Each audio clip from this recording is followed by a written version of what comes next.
I mean, what is the purpose of lying if we don't trust you? I mean, not much people realized that our undersea cables, nearly 100% of transoceanic data traffic, these lines are laid on the bottom and usually carries the world's internet, phone calls, even TV transmissions between continents. If 100% of internet data is transmitted to underwater cables, that only means that communication satellites are totally unnecessary. I mean, there is no satellites floating out space. It is a scam, since our ocean is our real space. This photo right here was installed year 1410, a 600-year-old clock. Remarkable fusion of timekeeping, even celestial wisdom that stood the test of time. Does it look heliocentric to you or geocentric? Geography is called geography with purpose, and not heliography. Horizon is called horizon with its purpose, it's horizontal. Airplane is called airplane with a purpose that we are living on a flat plane. I mean, you already let your partner lie to you. The governments lie to you. And NASA too? Come on, you shouldn't drink the whole ocean of lies, thinking that the taste salty will taste like a sugar. Imagination always creates reality, okay? Now imagine how this world is a flying ball, rumbling around, but Polaris and our constellation remain in the same position. I mean, how many billions of dollars invested in this so-called spaceships just to lie to us that they reach outer space? Unfortunately for NASA and modern astronomers, that their theory of spherical Earth does not usually agree with facts, because the formula of their curvature has always been found to be utterly fallacious. That's both on land and water. Have you remembered the Lake Baikal, the largest freshwater lake that's located in Russia, with 395 miles long and 49 miles wide, and always frozen for 5 months a year, and it is so thick that cars can pass through across its flat surface. And this is their calculation, quote-unquote curvature. It's funny to think that if Earth were a globe, there is supposed to be 19 miles of curvature present on the surface of the Lake Baikal. Instead, there is 19 miles of frozen curvature absent. Real physicists that can't be bought by governments always knew Earth is flat. Quantum physicists always work off of a flat Earth model. Satellites on space, huh? You know, aircraft would need to use what they called the dead reckoning. A dead reckoning is when an aircraft lose its communication on any ground tower, and they have to maintain their heading, speed, and altitude until they get reconnected with another land-based tower. If they could communicate through satellites in space, they don't need to use the dead reckoning, yeah? But they do, because the satellite on space is a scam. Our space is the ocean, period. Astronauts can't be an astronaut without scuba diving lessons. Like, have you ever think, why the hell is that? I mean, Earth is flat like your ass. Space is fake like your ex. And history is fiction like your relation. And politics only serve as a distraction like your side chick's motion. Our weather is controlled like your cum. Crises are manufactured like the face of your girlfriend. We are always poisoned by our air, water, and food, especially among other things. And I'm not gonna apologize of how I think. And yeah, Globers may laugh about it. At least I'm not the ones laughing that you're blind, or your blindness even blind you that your partner cheated on you and you still believe him. Love is blind, so salam alaikum. Good morning, aloha from Florida. There are no satellites in outer space. If there were, aircraft would not need to use dead reckoning in 2024, but airplanes still use it. What is dead reckoning? It's when an aircraft loses communication with a ground-based tower, and they have to maintain their heading, their speed, their altitude until they get reconnected with another land-based tower.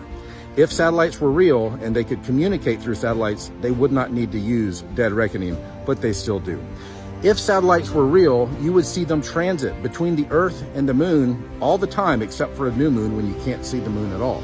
But we never see a satellite transit between the Earth and the moon unless it's on a balloon. So there is satellite technology on balloons about 20 or 25 miles away. There's probably some over your head right now, but you can't see them because of angular resolution. So if satellites were real, sat phones would not lose their signal, but all satellite phones lose their signal when in the deep wilderness.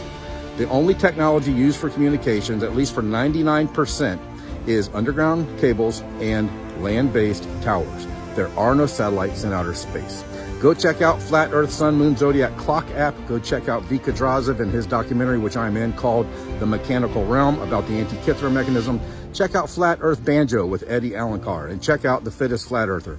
Do some research reality for yourself, and come up with your own conclusions instead of believing what you were brainwashed to believe. Have a great day. God bless. So we can all agree that water always seeks level, correct? It's always going from higher elevation to lower elevation. And this is one of the fundamental laws of the universe.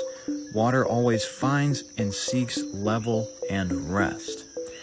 Now, taking that into consideration, the Amazon River is over 4,000 miles long, making it, I believe, the second largest river in the entire world. And it is so long that it takes up 1/6 of the planet's circumference, because according to NASA, the circumference of Earth is just under 25,000 miles. So that means that this river should hypothetically be flowing in two opposite directions if the Earth is in fact a globe, due to the fact that the water is finding and seeking level. That's what allows it to flow downstream and reach sea level.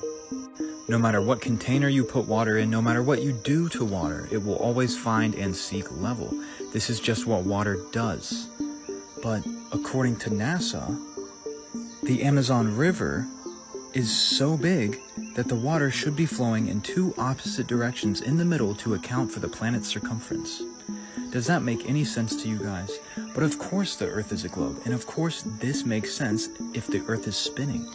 If you still believe that the Earth is round, tell me why quantum physicists work off of a flat Earth model. If you've seen any of my videos, I always talk about the North Pole being like the center and that it's the magnetic center. This also proves it. Here's another model that shows you. They'll try and say, oh, it's an equator. No, they work off of flat Earth. It's literally the same as the ancient Hebrew concept of the universe. This is what we mean when we say flat Earth. We're not talking about that pancake in space nonsense that the Flat Earth society is pushing. They are fake opposition.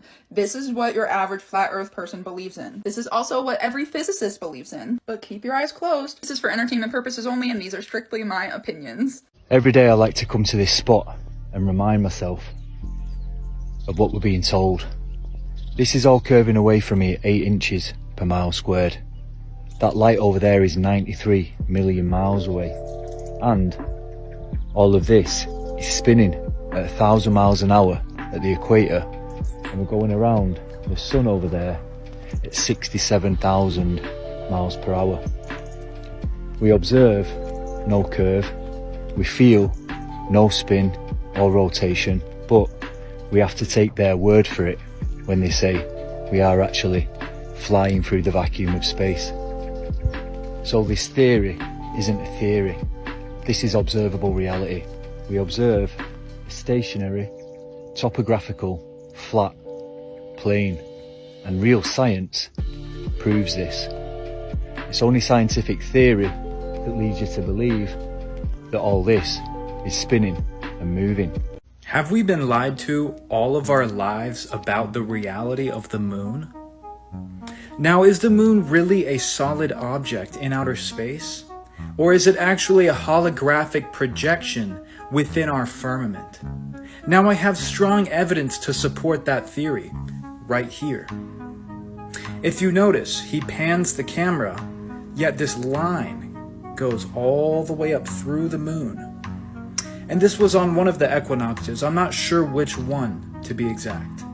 But why don't we just zoom in and see this line, this lunar wave, this sine wave, pulsing through a solid object in outer space. Now, I'm not sure if that makes any sense, guys, but rewatch the movie The Matrix. And why don't you put yourself in the position of Neo and understand that our entire reality is a complete illusion? Then maybe you will begin to understand what this realm really is, instead of wandering aimlessly through the physical universe and allowing the government to completely control all of your actions and even your thoughts. But of course, guys, I'm just making all of this up, and this was for satire purposes only. I got an idea. And this is the idea. On a flat earth model, westward or eastward, you would always have to be turning. If you're going eastward, you'd be turning. And on this beautiful globe that we all believe in, west would always be straight. Due west, no having to turn right. Are you following? So why don't we re-update the final experiment to this experiment? You could do it from wherever you're taking off on the plane. If you're on a flat earth, this is what you would see. If we're on a globe, this is what we would see. Because going straight, not adjusting for right, would eventually get you to go south. So I need the entire science community, the globe believers, and the flat earth flurfs to support this idea, because this is the simplest way to prove what we're living on. If we're living on a flat earth, this is what we would see. If we're living on a globe, this is what we would see. Can we all agree that is what would happen?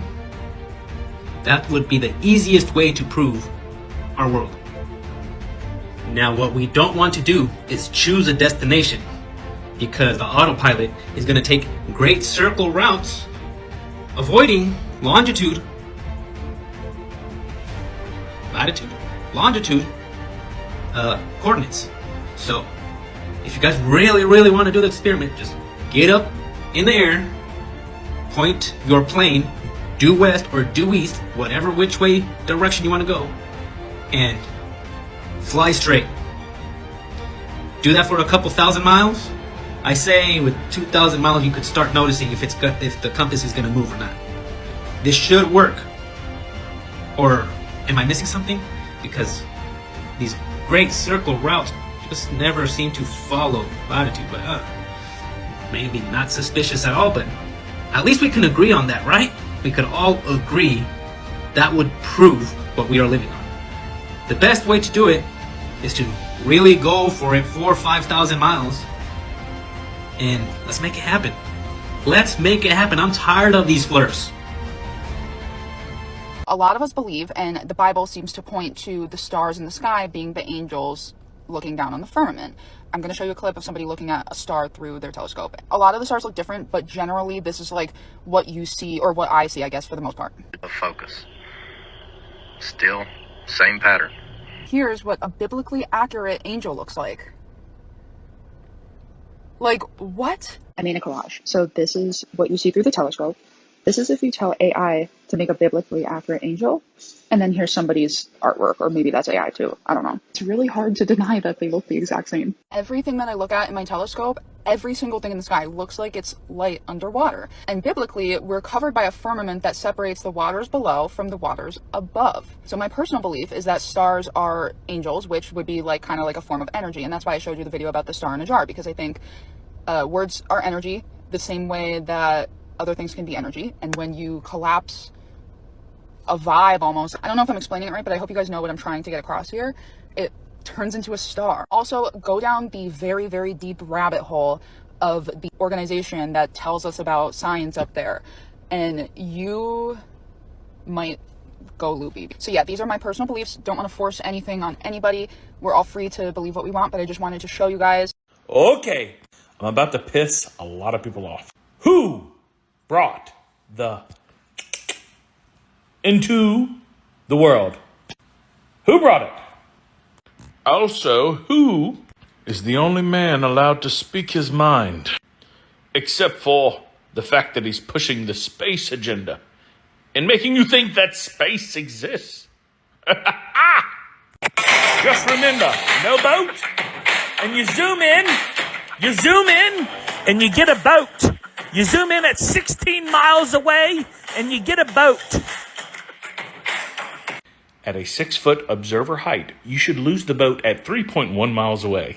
You should never be able to see a boat at 16 miles away. Stop allowing them to get past that argument. Stop it. There is no curvature whatsoever.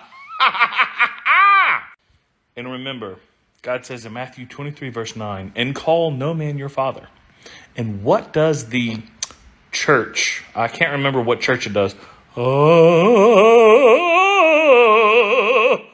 the church that does that, they call somebody father.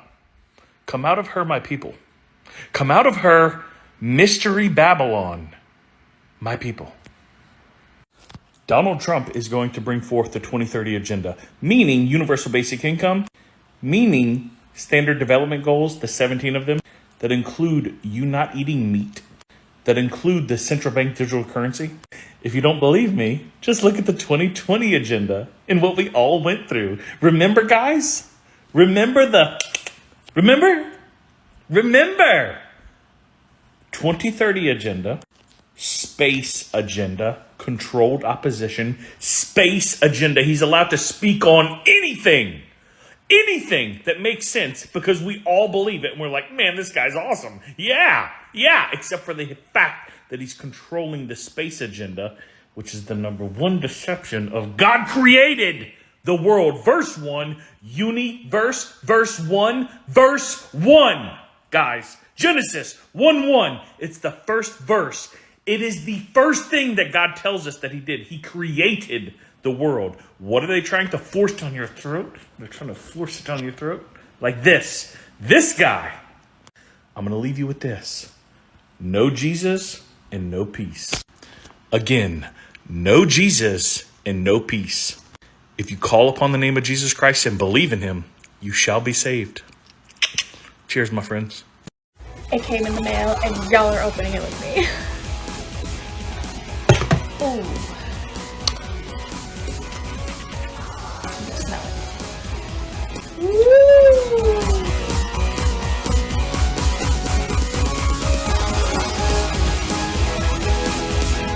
Here we go.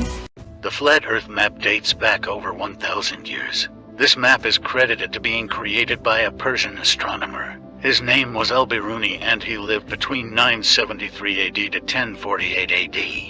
It's the official map of the United Nations and also the United States Geological Survey. It used to be present in many places before the creation of NASA and the Antarctic Treaty in 1959. Here you see it with Admiral Byrd.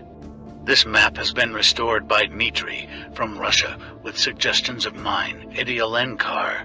Known by my YouTube channel Flat Earth Banjo, I asked Dmitry to include the Bermuda Triangle and Point Nemo, a place deep in the Pacific where NASA buries rockets. Then Robert Tozzi, a professional mapmaker, came along and enhanced the map even more.